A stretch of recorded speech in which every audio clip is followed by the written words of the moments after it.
So if you're like me, you have a hankering by now, being in quarantine this long, for a good espresso martini.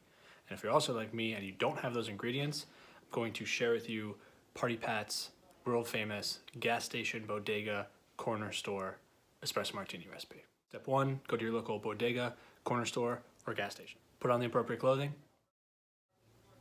Practice social distancing. Go in and get 2 things. 1, small black coffee, dark roast, they all have it. And 2, this is the most important part, get that French vanilla one that just dribbles out pure syrup, that hasn't been changed out in about 3 years. It's basically a Solera system.